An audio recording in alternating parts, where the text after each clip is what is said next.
Welcome back to Tomorrow Today, where we talk about today, but tomorrow. I'm Nashlyn, as always, joined by Andy of the Purple's Almanac. Today, tomorrow. Also, we had this discussion, I think actually last episode, Yeah. that I'm always Andy of Yes. the Poor Proles Almanac. Not just Andy. Can I just be Andy of Tomorrow Today? Welcome to Tomorrow Andy Today of with Tomorrow. your hosts of Tomorrow Today. I'm The Andy show of that you're Tomorrow. listening. You're Nash of Today. Okay. The Nash of Today, And the Phil Andy is of of Tomorrow. the future. The Phil of the Ossify, first off. First off of seat. Offify? No. First off of fee. That was Done. a joke that only Disney kids will get. Okay. Phil of the future? Yes. Anyways. Yes. Are we talking about the future today? No. But we are. Well. That's what we do. Oh, yeah. Okay, but kind of. What does that mean? The mystery. If I tell you now, it's not going to be mysterious anymore. I mean, I'm getting bored, so... Oh, sorry. I had the absolute pleasure of sitting down with Dr. Scott Cave, who is currently doing cemetery stuff. A doctor? A doctor doing cemetery stuff, which is, we're back in the death Nash. Welcome. Yeah, pathways. The bed's still warm. Yeah, so we had a cool chat about cemetery. So let me ask you a question. What is your favorite cemetery? Mount Auburn in Cambridge. Why? Well, okay, I know why, but why? If you know why, then why are you asking me? Tell the people why. Tell the people. Because it's also an arboretum. It's one of the oldest arboretums in, I think, North America. Yeah. And it's got some really cool, old, awesome specimens. Nothing like wildly crazy, but it's fun. It's a good place for kids to see and people in general to see like the sheer diversity of plants. And one of the things that's really nice about it compared to like a lot of plant things is that there's a good enough amount of native plants that we can like really take in like, oh, look at all this cool stuff from around the world, but also look at all this cool stuff that is from here. Mm. And also, I guess like there's a bunch of famous dead people there. So there's that. Take them or leave 'em. Wow. Okay, so I think it's interesting that that's your answer, because we obviously know why you go there, because it has nothing to do with dead people or cemeteries or graves. Like, you're there for the arboretumness of it all. Yes. Yes. But it's funny to me that you had an answer for what's your favorite cemetery, because I feel like a lot of people don't. Yeah. Normal people. Normal people. But however, something that I think is really important, and I know we've talked about, we were actually talking about it before we recorded today, not like right before. Tomorrow today. Before tomorrow today, after yesterday though, so today. Yes. I was talking to you about the fact that there's a cemetery nearby where there's striped maple, and it's one of the only spots like within like 30 miles that it's been identified in this part of the country, even though it used to be really common. And that is something about cemeteries that's really cool, is that they're this place that because there wasn't any development, there's still a lot of old species that can kind of give us glimpses of what the landscape looked like before suburbanization.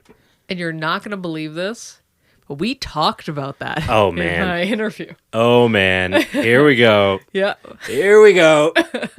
I'm just saying, we did. Because one of the cool things about cemeteries all over the United States is that they are sort of protected ecologically from a lot of the destruction that we persist on everything else. So specifically, pawpaws, which I know are also, you're a big fan of. Yeah. Yeah. Papa and Mama. Yeah. Okay. That was my good joke, okay? No. You didn't like it? No, I didn't. Okay.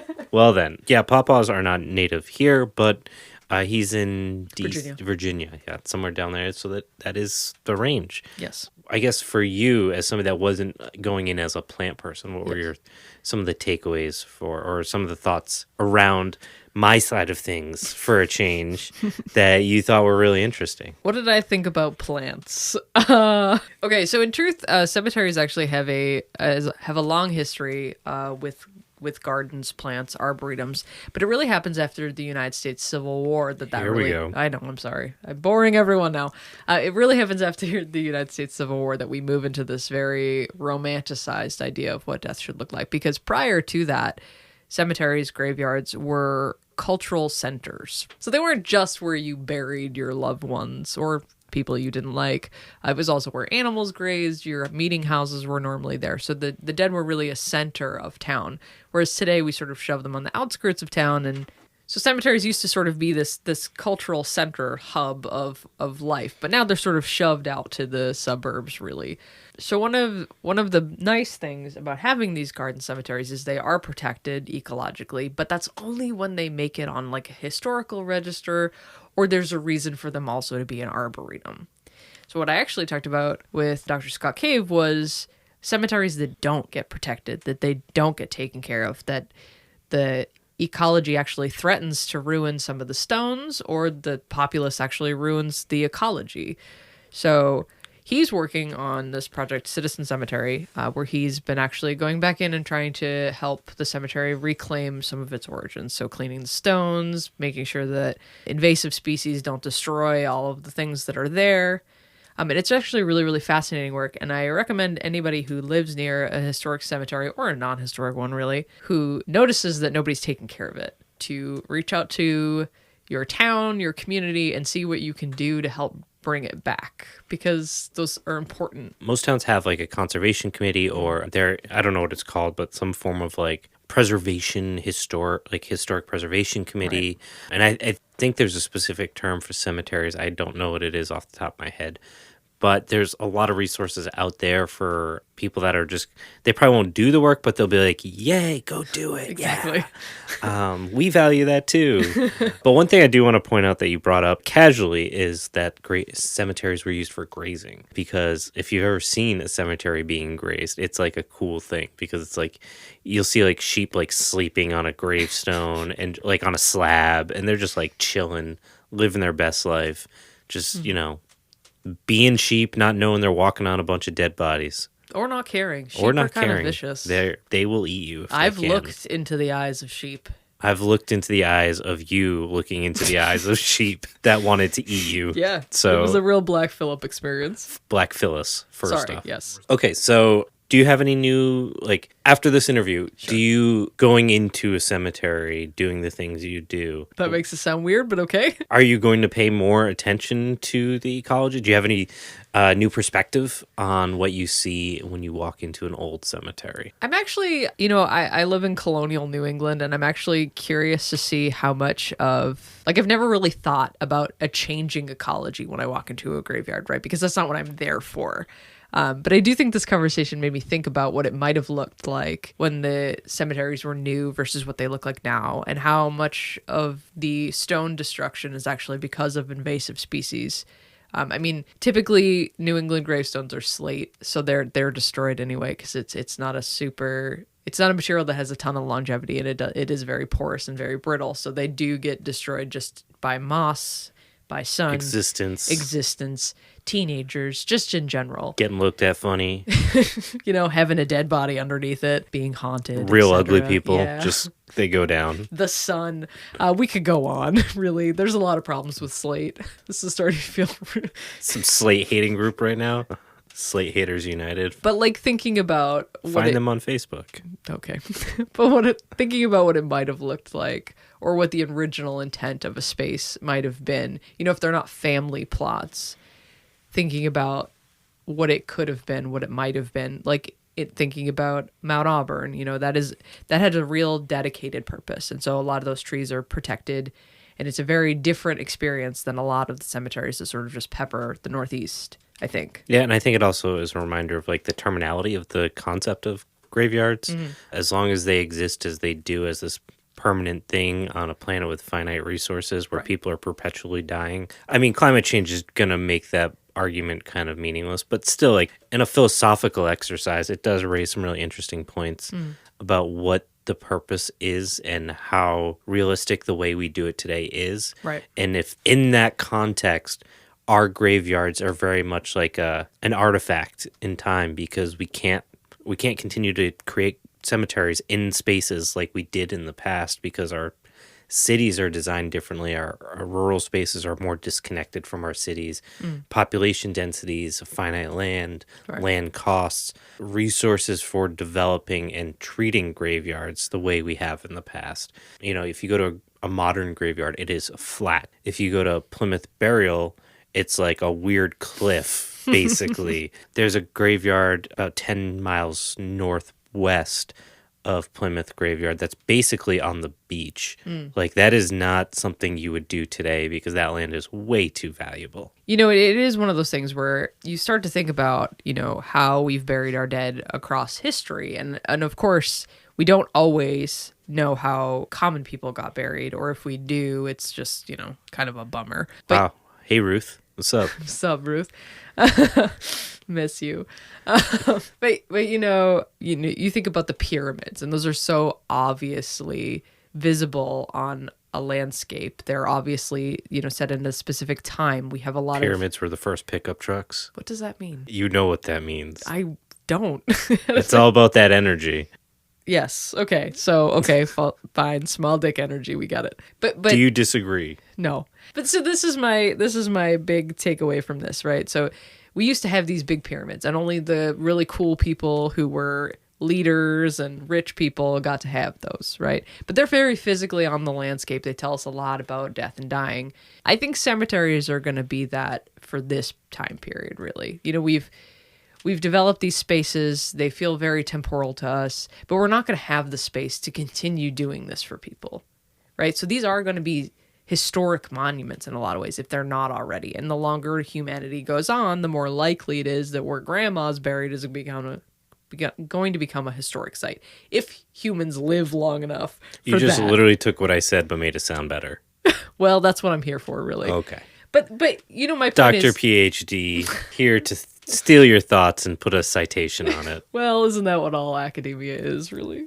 Cite your sources. Say your sources. Steal from the betters. But thinking along the lines of the progression of that, now Americans are very much in this, we cremate our dead. That's become very, very popular lately in the last 100 years or so. And those numbers increase every year because more of us die every year because there are more of us. And so we're using cemeteries in modern times less. So the historic spaces are even more important because they're how we remember how we used to treat death, how we are treating death now. It gives us a nice comparison, and thinking about deathways as a sort of transient piece while having a very, very tangible marker on the landscape. I'm just trying to imagine 300 years from now, if cremation's still a major thing, and our great, great, great, great, great grandkids have 180 urns.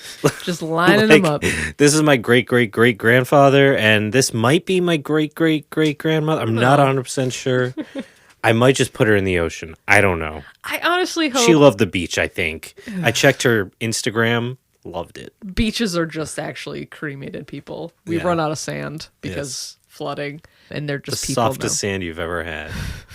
It loves you. You it can loves almost you. feel it. You can feel the homemade cookies just right waiting. between your toes. Having sex in the dunes has never felt so fun.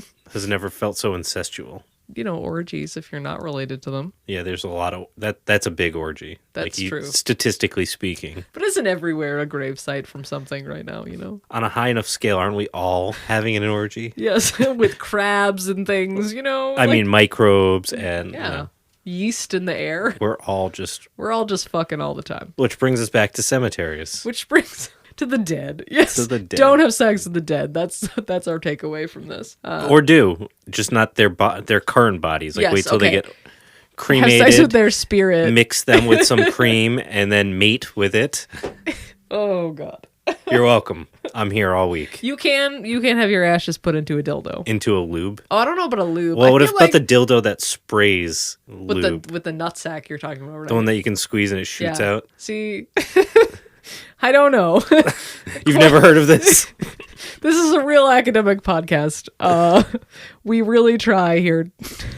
Answer all your questions. All of them. We're committed to making podcasts worse all the time. Anyways, let's wrap this up. Yes. Okay. So listen to this conversation. It's fantastic. And then use that to either get involved in your local ecology teamwork Cemetery. gang, like a Captain Planet type shit, or Captain Dead Planet. Captain Dead Planet. I like it. It's catchy. Or Google about how to clean gravestones. Google it, please. Don't just go there with a toothbrush. Anyway, Dr. Scott Cape.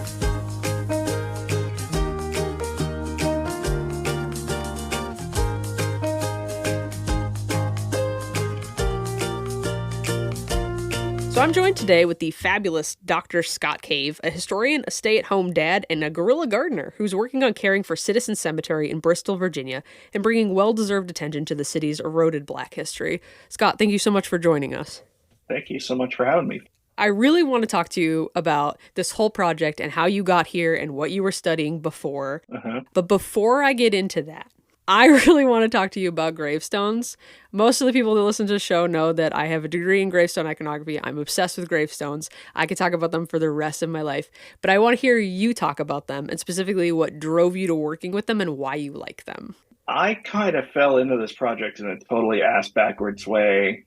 I was looking for a place to take my kid and also like look for rare plants because I kind of got into botany in the last few months. And so like the headstones are in really bad shape and it did like bum me out and remind me to do the project.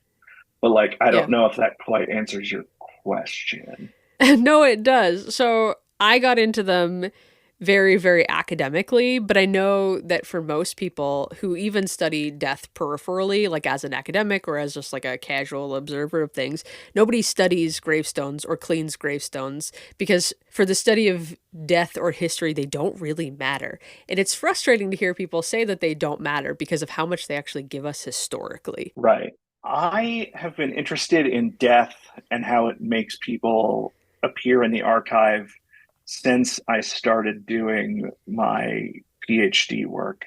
I work on the 16th century in my academic research, so everyone is extremely dead. But one of the great things about death is it causes people who don't normally appear in the archive to show up. And so I think the greatest example of that is like, so intellectually, we know that the Portuguese were sailing to South Asia. And intellectually, we know that like Portugal and Spain are next to each other. And intellectually, we know that like sailors from Portugal would get jobs on Spanish ships. But I found this document when I was working on my dissertation about a guy from India who died in Santo Domingo. And the crown was like, oh, this guy has had a lot of money on him. We have to get it back to his widow in Lisbon. And so like it was this view into this world of like Indian people living in Europe and becoming sailors in the Caribbean, and all just because this guy died in the wrong town and the crown tried to find his widow. When people die, the government wants to take notice of it, or the church or the government wants to take notice of it. Like their parishioner has passed away, they need to record the location of the grave, they need to find the survivors. And that means that like very common people appear in the record in a way that they just would not otherwise. I think we actually had similar paths to gravestones, which I guess I didn't really expect because I feel like I've always been really, really drawn to them. And my way in is sort of from the gravestones then to the history. But it is this one tangible moment where somebody that didn't leave a life of record, by sheer coincidence, I think a lot of the times, have extant gravestones that provide for historians and archaeologists and anthropologists today a look at a very stagnant point in history. And I talk about this all the time because I'm really, really passionate about it. But the thing about gravestones is that they are placed in situ. So at the moment that most often, that they are created, they're put in the ground and they tend to stay there. That's not true across all races, backgrounds, parts of the world. But for the most part, when we're talking about graves, not today, but when we're talking about graves and cemeteries, they are in one place for a long time. So it can tell us a lot about art at the time. It can tell us a lot about belief systems. It can tell us a lot about how cultures were cross interacting. So times when we have wars, when we have famines, when we have colonialization, those things impact what we see on the ground. And so I think having those little pieces of somebody that wasn't totally relevant to a major historical narrative is really, really interesting because a lot of us don't matter to a major historical narrative. And so it is getting sort of this history of the everyman, if that makes sense. Yeah, yeah. For a lot of people, I mean, like think about Roman history. Very few written texts from Rome actually exist. but there are thousands of headstones all across Europe. It's called epigraphy in the business. Epigraphy is a major form of evidence for the study of like Rome and the Maya and a lot of, I don't think there are any Maya tombstones. But they did a lot of, ritual killings that happened at very historic sites that don't provide to us the same lens that Right. gravestones do. But having those skeletal remains tell us about some of those Yeah. ceremonies, which in turn sort of give us that look in a different way. Yeah. So I think it's incredibly fascinating, and I'm so psyched to be talking to somebody that actually sort of had the same thought process behind gravestones in a way that didn't come to them solely for the sake of coming to them, Yeah. which is fascinating. Because I think, we tend to say the people that are interested in death or do work in death tend to be morbid. I understand that I'm wearing a hat that says death right now. It is the study of the living. They're just not living anymore. Yeah. It is sort of a story in a different way. It's storytelling in a different way. You've already mentioned that you didn't start as a historian of Black early America. Oh, yeah. I just want to add, like, to tag Mhm. on to that story about the guy from India. Whenever I'm in a situation where I'm holding a 500-year-old piece of paper, you have to think that, like, someone had to write the original piece of paper. It had to be tucked in a folder. It had to be art, like, it had to be preserved multiple times and not thrown away. And like when I came across the cemetery, I was like, I have to. This is my little piece of paper with the Indian sailor on it. Like I have to protect these little stones. Yeah, and in the same way, you wonder, I think, about all the things that didn't make it Right. to us. All the pieces of some of those stories that don't make it all the way down, or things that we'll never ever know about because they're simply gone. And I think it's got a challenging and interesting history of itself, how things get saved, how things get lost. Hmm. Unfortunately, I think a lot of it is wrapped up in capitalism and colonialism, but we have to be grateful for the things that have arrived into our modern times that help us tell stories of people whose stories would not get to be told, which we'll talk about in a couple minutes, Yeah. actually. So you mentioned in your work that you didn't start as a historian of Black early America. You actually didn't even start at the U.S. at all, as you mentioned. So can you talk about how your PhD study and in particular the story that sort of led you to build a bridge between these two pieces? Before I even started grad school, I took this class called paleography. And paleography is the study of how to read like the old squiggly handwriting people in the past. And so people in 16th century Spain, if you show that people their handwriting, people often think it's like Arabic or something. It really just does not look like your grandma's cursive. But I was good at it. And in the second semester of the course, I was assigned this journal by this priest. He's kind of an interesting guy in his own right. But he's a Dominican. He's friends with Bartolome de las Casas, who's like kind of a big figure in 16th century Spain. But basically, he believes that parts of North America can be brought into the Spanish Empire peacefully by just preaching at people until they decide to join the Spanish Empire of their own free will. And so he gets on a boat and he goes to Tampa or environs, like Pinellas County, which is the area I'm from originally. And he meets indigenous people, and he always every single time he goes, "Oh, I spoke to so and so, and we talked about how they're eager to receive the word." And I realized, like, well, this guy can't. He's not talking to these people, right? Like, Mm. he does not speak Tocobaga, and they don't speak Spanish. There's just no way that there could be a linguistic bridge between those two. And in one or two little asides in his journal, he says, "Oh, I said this through Madalena." And Madalena was all he says is she's like a woman from the area. And as I dug, I kept pulling on that thread because I was just like, well, this seems like an amazing story. Like how did he find this person? How did she come to speak Spanish? How did she learn Spanish and get back? And the story is that she was kidnapped by Hernando de Soto in 1539, like a lot of indigenous women were by Hernando de Soto and conquistadors in general. Hernando de Soto sent Madalena and a few other indigenous slaves to work for his wife in Havana. His wife learned that her husband died, so she moved back to Spain. It was illegal to bring indigenous slaves to Spain, so there was a lawsuit about it. So I was able to find out like when she entered Spain.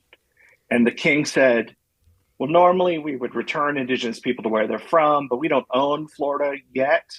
And so we'll just keep her handy. She can learn Spanish and be an interpreter when we go back. And so, like 10 years later, this friar, Luis Cancer, is in Seville, and he's like, I need someone who speaks Tocobaga or like one of those coastal Florida Indian languages. And he asks around all the pilots, and like official bureaucracy of the Spanish Empire is like, well, there's one person. She's in Havana. I don't know how she got back to Havana, and he's like, I will never, ever take a woman. As God is my witness, women cannot be my interpreters. And then in his 6 months later in his journal, and he's like, so me and Madalena went to Florida. She's my translator. She's great. So that's a long way of saying that, like, I became really interested in how indigenous people and European communicated in these like cultural encounter moments. And I also became sort of obsessed with like the ways that people end up showing up in history. So fast forward a few years, and I've gotten into botany, and I have like a little toddler, and he loves to run around. I see botanists talking about this weird family of ferns that almost always grows in cemeteries. It's the Ophioglossacea. And it's like November, and I'm like, well, the botany is about to get terrible. So I go to Citizen Cemetery because I've seen it on a map, and I'm like, oh no, like I found an archive, and it's covered in invasive bushes, and the headstones are all tipped over, and like someone's got to look after this place. Like in 500 years, someone's going to want to write about this stuff, or people want their relatives' graves to be looked after in the here and now, and so someone has to look at this place. They're not a directly connected story, but like I think thematically, they really felt the same to me. Oh, that's beautiful. I want to talk about the Citizen Cemetery Project, but before we do, I want to ask you a different question because I think it's related to our friend Magdalena. So this is a question that I think historians, archaeologists, anthropologists all have a different but similar answer to. So when you're studying cultures and populations whose voices have been eroded or whose agency doesn't flow through the historical narrative, how do you approach sort of giving back those voices? The metaphor I use in the piece, and the thing I keep coming back to, is like, if you can't write about someone, you can always try to write around them. And so for Madalena, I was actually able to do that because Spaniards kept crashing into Tampa basically by accident. That little peninsula. If you look at a map of Tampa, it's Pinellas County. I'm not going to use a dick joke. You can use a dick joke. I was going to say it's hard to miss the penis of the United States. Yes, it's a little growth on the dong of the United States, and it sort of acts as it like ropes every passing Spanish ship into harbor. And so, like, forget if it's like 7 or 8 people or 7 or 8 Spanish expeditions end up passing through like the Tampa Bay television market, basically in short succession. So we have all these Spanish sources describing the same area basically every 5 years. And so that was how I sort of told the story of the Tocobaga, because we know almost nothing about them. They were all kidnapped and sold into slavery by South Carolinians in the 18th century. I mean, I don't doubt there are people descended from the Tocobaga like around, but there aren't people who call themselves that, to my knowledge. And so I had a little bit of information about all their neighbors, their funerary rituals. I found this one document. And also we had a lot of archaeology that was done in safety harbor culture sites north of there. So people who were culturally related, even if it wasn't the same town. So that's how I wrote around her in situ in Florida. And then she sort of travels in the wake of all these famous people, like 16th century famous people. Hernando de Soto, Isabel de Bobadilla, the woman who owned her, was the only female governor of Cuba. Luis Cancer is a like semi-famous martyr of Spanish colonization efforts. And so all their papers were preserved, and I could write about the people who owned her or controlled her labor all through that journey through the European world. Then I end with Cancer's journal, and she steps out of the documentary record. But in the same way, like I can't tell you very much individually about most of the people I find in the cemetery, and there was probably more to find, like in the actual archive. I can, in the same way, like I can write about the world around them. Yeah, that's fascinating. So let's get to the crux here. So can you tell us about your citizen cemetery project? So how you got involved, how you married, sort of this preservation, motivation, and botany, and how you work in that graveyard? Like I said, yeah, I went there looking for plants one day, and I found all the headstones tipped over. I also found a stand of pawpaws, in which I think the pawpaw is like the secret metaphor of the project. So pawpaws used to be dispersed by like mammoths and giant ground sloths. They have big old seeds that can't really pass through any modern mammal. And so if you see pawpaws growing somewhere, it means that humans were like, I want a very tasty tropical fruit in a couple summers.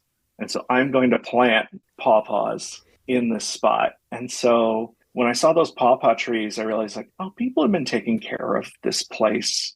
People have been stewarding this environment for a long time. It's my turn to probably do so. And so to give sort of an idea of what the cemetery looks like, where I park, like it more or less looks like a cemetery. The headstones are kind of mossy, but the further you go in, it's like a jungle of invasive miscanthus grass. There's huge tulip trees, but they're all covered in this invasive vine called winter creeper. And then there's privet thickets. Privet is another Asian invasive plant that's like actually pushing gravestones over, like enveloping different family plots.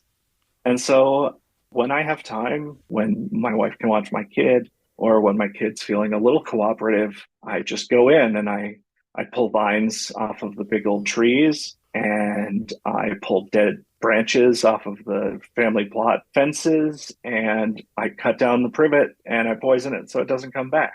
One thing that you'll probably know more about than me is like cemeteries have always been basically parks, like parks full of dead people. They have always been green spaces in the center of cities. And so Bristol is not a huge town, but like the environment around it has a lot of invasive species. So that's one part. The other part is like people already use this space to walk their dogs and to go on walks on sunny days because it's a circular path through a green space. And so like if we can restore this space to like visual health, like people feel more welcome there, but also like it's 4 acres in the middle of the city that could be supporting birds and bugs and, you know, critters of all kinds. So I'm trying to think about like how to make it a space where we can like preserve history, where people feel comfortable being and like possibly help take care of this space. So I want it to be a functioning ecological space. I want it to be a functioning social space for people to use and feel comfortable in and possibly help me fix up. And I want it to be a functional historical space where the headstones are preserved and that record of the past is looked after. I want to go back to your point just a little bit about the functional use of cemeteries, because they have a very powerful past on the early colonial American landscape, at least in the Northeast where my research is based. Originally, they were not necessarily correlated to religion. Mm-hmm. So they were a very multifunction center of town green space. So oftentimes there were burials there was a meeting house there, and there were also, you know, animal grazing points. So it really was sort of the combination of what you're looking for today at this social ecological space that also housed people who used to be a part of our community, in part because of the big movement of memento mori at the time. You know, as you are now, I once was, as I am, you someday will be, remembering that piece is important to communities, because as your community members are dying, you have to be able to replace them or your community falls apart. Mm-hmm. So remembering, I think, that there's a mortality of your own community, as well as using the space in a way that isn't just how we use them, I think, in modernity, which is sort of just like grandma goes on the outskirts of town and everybody visits her on her birthday. Hmm. I sort of off sides here. Citizen Cemetery is it exclusive Black cemetery in Virginia, or Yeah. was it used by everybody? Yeah, I don't have a perfect picture of like the delineation of who got buried where, but basically, as far as I can tell, if you were African American, so Bristol is divided between Tennessee and Virginia. And so, as far as I can tell, if you were on the Virginia side, which is also where most of the African American people lived, and you died, you were buried in Citizen Cemetery after about the year 1890. And the last burial is from 2011. So actually, it was an active cemetery until pretty recently. Wow, that is really recent for cemeteries. Wow. Yeah, I didn't expect it to go that I soon. didn't So did they either. officially close because they're a historic site, or did they just run out of room? So this is the part where I'm going to sound like a crazy person. Literally, I'm going to be like the yarn chart meme guy. Go for it. Okay, so Citizen Cemetery is owned by Citizen Cemetery LLC, a corporation with no officers that Huh. no one has heard from in a very long time, but is still the legal owner. As far as I can tell, active maintenance of the cemetery probably ceased around the 1990s. And I know this because I found a giant vine climbing up a tree, like the kind of vine that you would knock off if it was growing on purpose. And I counted the Yeah. rings on the vine, and it was 30 years old. Huh. So how are they still doing burials in 2011? Was it like gorilla burying? That's what I can't figure out. Because, like, so every few years, this is the other thing that's also going to make me sound crazy is like every few years, the local newspaper is like, someone's finally fixing up old Citizen Cemetery. And like they start a Facebook group over it, and they have one cleanup day where they like pile up some brush and like put new flags by all the veterans. And then they're like, our work here is done. Yep. In every single article, like going back almost to 2011, they're like, no one knows who owns this place. The city has no clue. And it's like, so did you just like, This is some Scooby Doo. did you just bring Uncle Dave and a rock out there and your headstone out there and just be like, well, we own the plot. No one's going to stop us. Even if you don't, who's gonna stop you? Yeah. Yeah, that's Not true. the parent company. Yeah. Let's cut funeral costs by gorilla burying our relatives. Right. So, and while it is divided into like family plots, so I think like people should feel Oh, very comfortable. You know, if Uncle Steve Jenkins dies, you could put him in the Jenkins plot. I think that's fine. You have dibs. But yeah, so that's why I call myself like a guerrilla gardener because it's like, well, nobody owns this, nobody takes care of it, but like the city doesn't own it, so I do. I'm the sheriff of Yeah. Citizen Cemetery now, or I'm the captain now. Of plants and the dead. Yeah, I'm the captain now to quote the name. Yeah. Yeah. You sent over an article about another black cemetery in Virginia that was recently moved from Microsoft. Is that correct? Yeah. My wife found that on like Apple News after, like a couple of weeks after I started working on the project. Absolutely devastating. It was a horrible read, but also, because it was horrible because I think this is how the future unfortunately looks for a lot of cemeteries that are in cities or near cities that Yeah. just need new industry.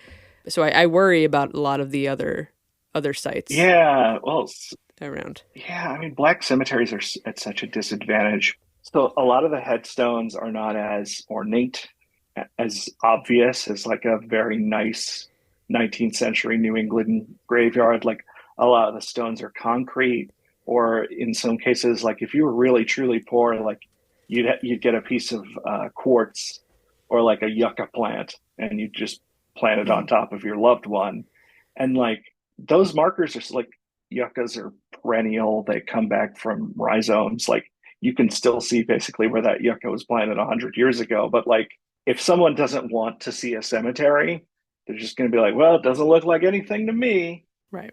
And so, yeah, like I think the law, like there is a lot to be concerned about, like with the long-term preservation of this space. And I wouldn't say it's a huge community, but like I know of at least 5 different Instagram Southern Black cemetery fixer-upper projects.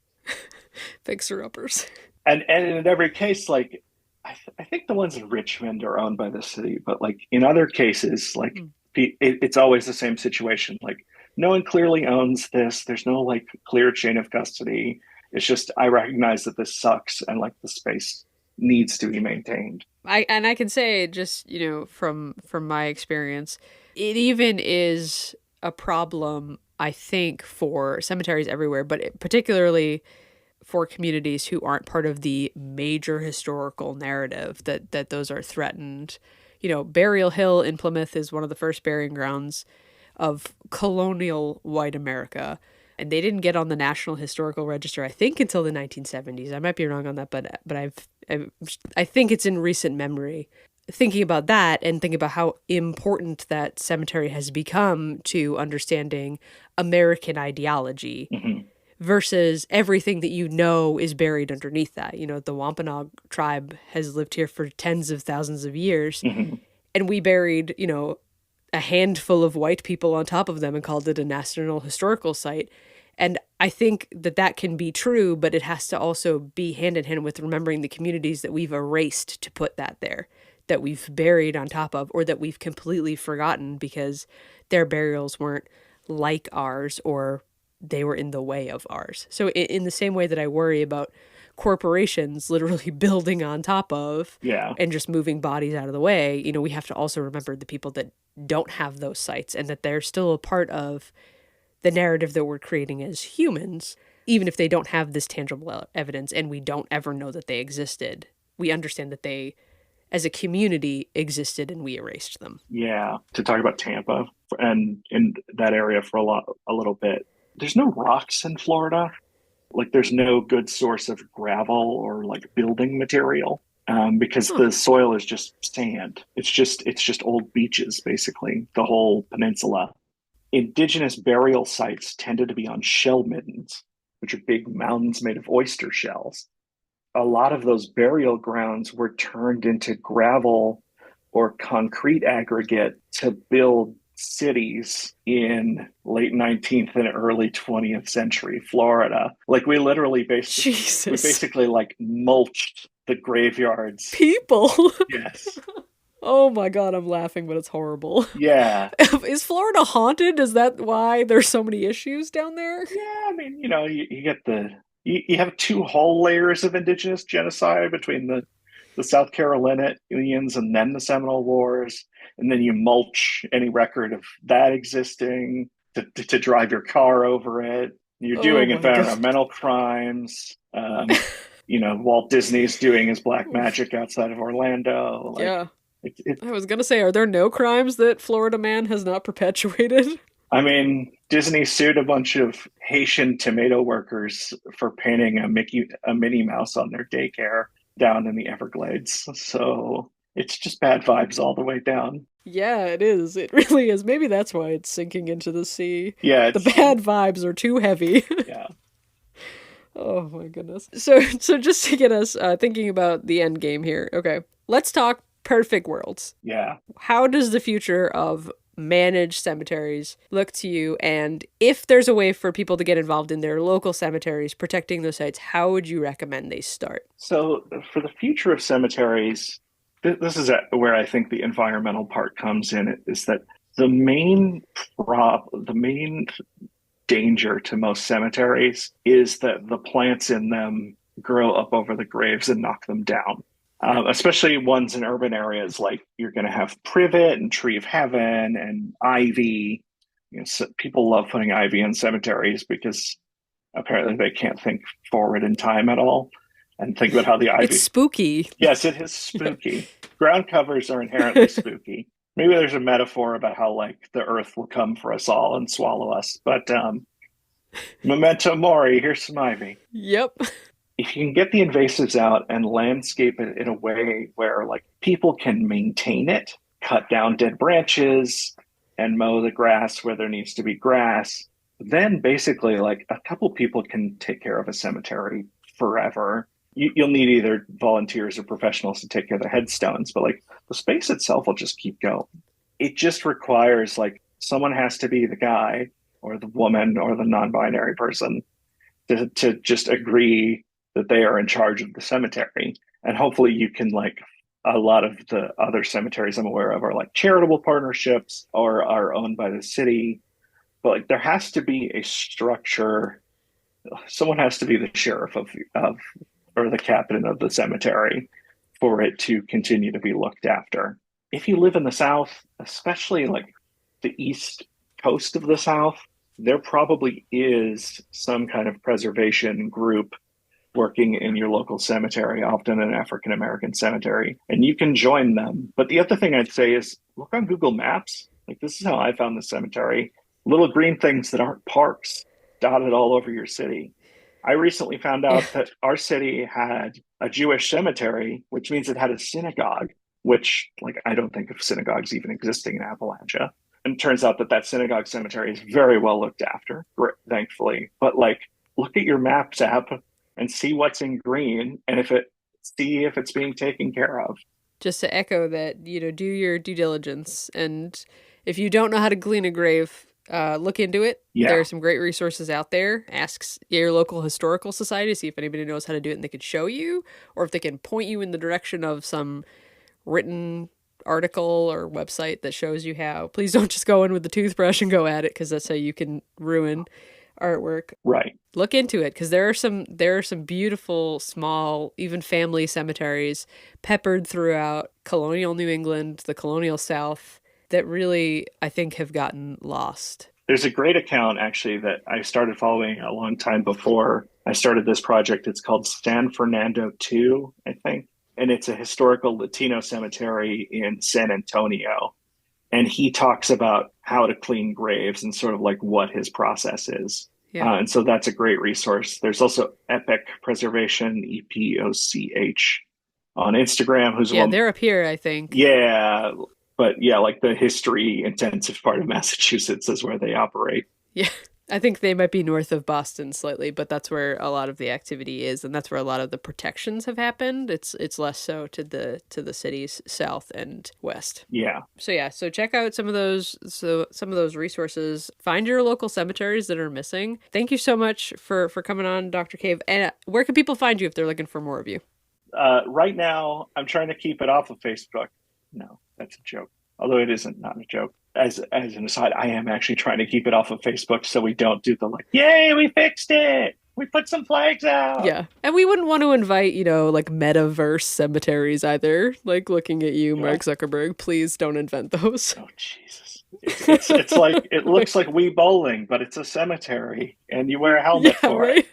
Come walk your dog in the metaphysical space of the dead. Yeah. Oh, gee, he doesn't need the ideas. Yeah, the main place where I document the project, talk about the history behind the graves, and also a little bit of local ecology is Citizen Cemetery on Instagram. That's CTZNS Cemetery. Thank you so much for coming on. It's been an absolute pleasure.